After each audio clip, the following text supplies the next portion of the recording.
let's start off there. Let's talk about how many people just learned who the Proud Boys are, sadly. Oh, yeah. Like, how did you not know who the freaking Proud Boys were? Were you not paying attention? That's a thing we should talk about. That during the debates, for those of you who are not on any kind of social media or anything, have not been clued into any of this, Trump told in a question that Chris Wallace threw to him, asking him if he would disavow the white supremacists, he said about the Proud Boys, stand back and stand by. Yep. Which the Proud Boys then quickly adopted that into their slogan, and now that's part of their whole thing, and literally came out and said that it was an endorsement by the president. Yeah. So this is, I think, the first official endorsement of a sitting president for a right-wing militia. But not the first time he hasn't taken the opportunity to distance himself, right? He's right. Yeah. I mean, there's been plenty of dog whistles throughout the years, and especially more recently when he's realized that he's kind of lost the more moderate Republican favor. Yep. And is now really, really harping on that white supremacist crowd. That's his vote. And there's a lot of them. There's a lot more of them in this country than I thought. Yes, that's true. They were all hiding under the rocks and slithering around, just waiting for their king to show. But now that they have showed themselves, we can smash them. Yep. I personally, right now, I know there's a lot to say about Biden, but I don't know how much of a threat Biden is. I'm going to wait and see if he gets elected.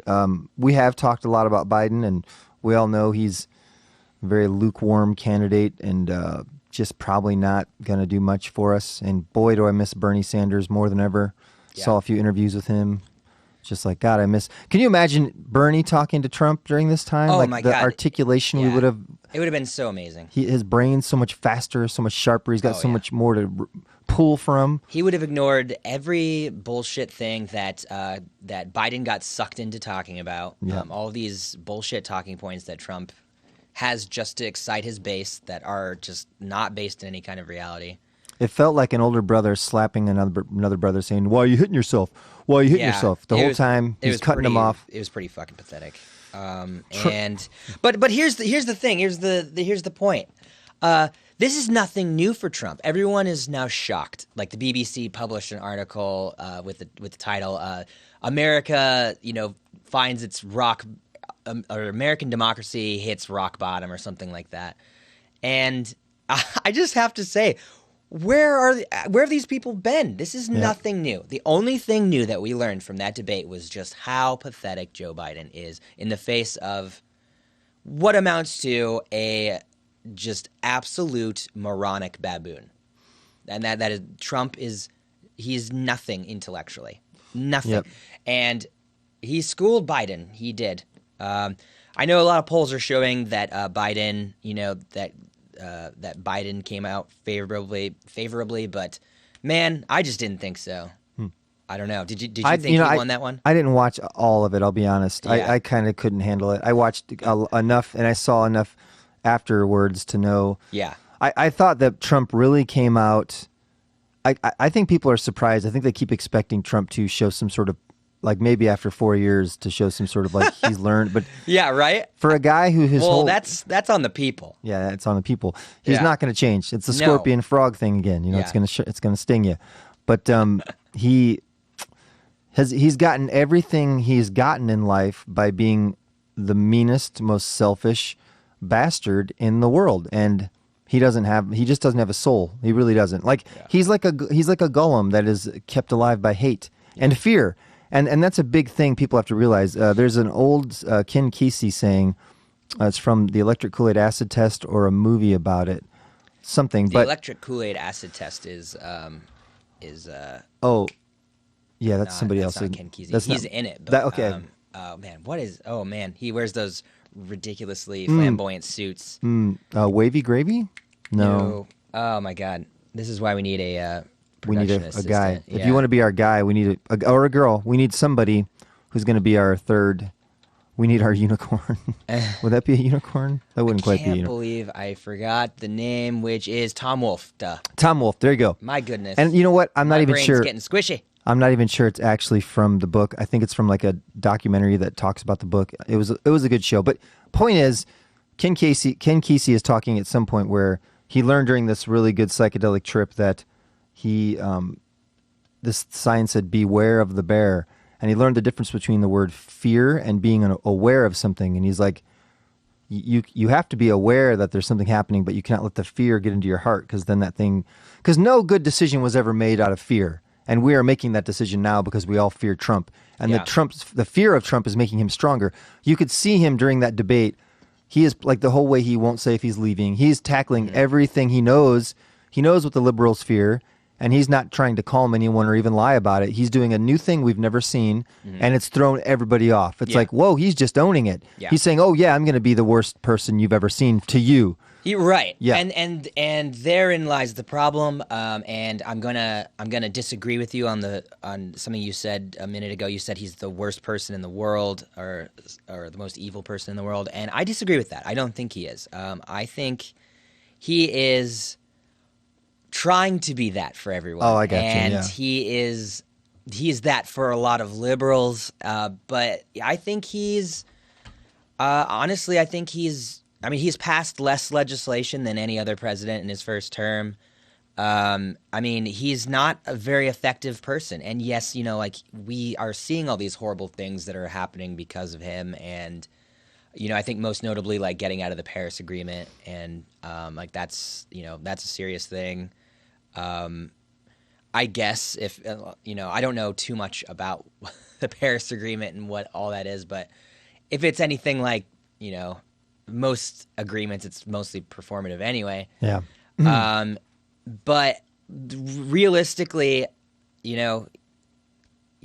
is the face of an American president that is unhinged in the way that we've never seen before, and that's his honesty, and his blatant dishonesty. Those two things, because most presidents in the past, if they're gonna lie, they at least aren't blatant about it, and it's hard to prove, and most people just go, "Oh, okay, I believe what he said." He's extremely mean-spirited too, which we know. But He's cruel, attacking Joe Biden's son that had the drug problems and whatnot. Well, we knew he was going to do that. Yeah. It's just, but it's sad that we can count on it, and he'll totally do it. But he's also, all the people that are part of his cult. Yeah. They are also mean-spirited. Yes. Cold. Just they have no sort of compassion. Right. And they just think they're badass. They think they're rich. They think they're.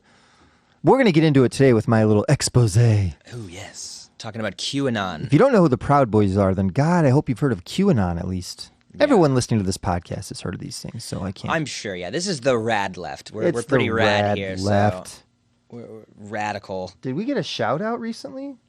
Is that something we want to talk about? Oh, yeah. So in our last episode, we read the article by, what was his name? Mike Bellinker, I believe was his name. That was your thing. That I am. That's Mike okay. Selinker. I'm sorry. So yeah, his article, "War Game Designer Defines Our Four Possible Civil Wars," and he retweeted that. Oh, that's crazy. So yeah, he retweeted you talking about it. No, he retweeted the episode. So nice. He said, he said that we didn't agree with everything that he had to say, but our take on it was fascinating. So. Oh, that's wonderful. Yeah, so give him a follow, folks. He's a pretty smart guy.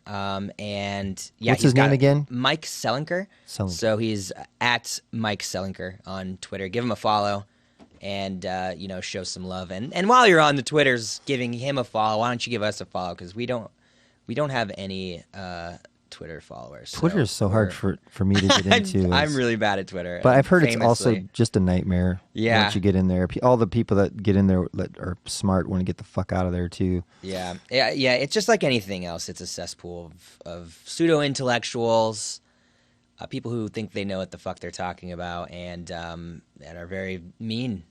I want to get less on social media, honestly. I think I haven't watched it yet, but I've heard the Social Dilemma is just going to make you want to get off all things. Yeah. Alex keeps recommending that to me. I need to check it out.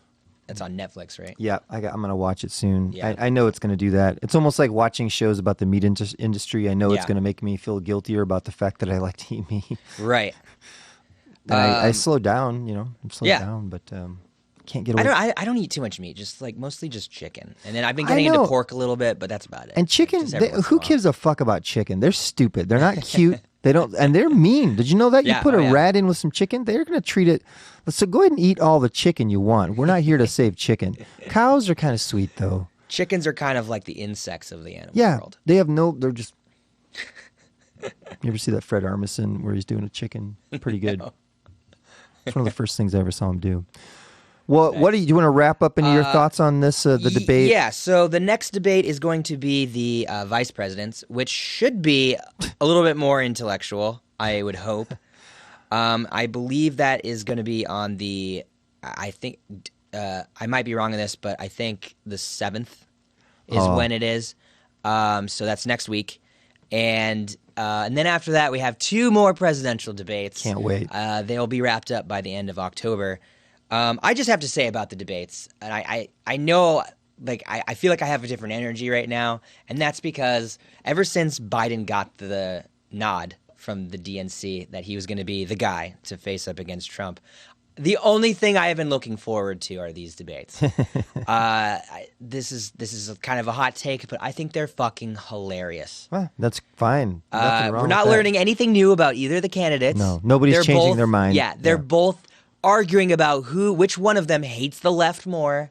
You know, but they're just 2 senile, absolute dipshits Isn't it funny arguing how? over the top spot in the number 1 country in the world. Isn't it funny how the people that want change and they want such obvious things for the people, they're distancing themselves from them more than the fucking Nazis, right? Right. Isn't that crazy? Like that's just a crazy Yeah, thing that's happening. It's it's pretty American. It's a pretty American thing. I mean, what's crazy is capitalism goes to the right. nobody's pointing that out though. Nobody's looking at that because they're all buying it. Like, gotta get away from Antifa. Those are the real bad guys. Yeah. It's like The Proud Boys, these white supremacists. they make a point. They're I mean, not the real problem. The left is. they dress well. We don't want these hippies that are going to burn shit. Well, if you remember correctly, racists have been known to burn a few things too. Yes. Black Wall Street. Yeah. We remember that.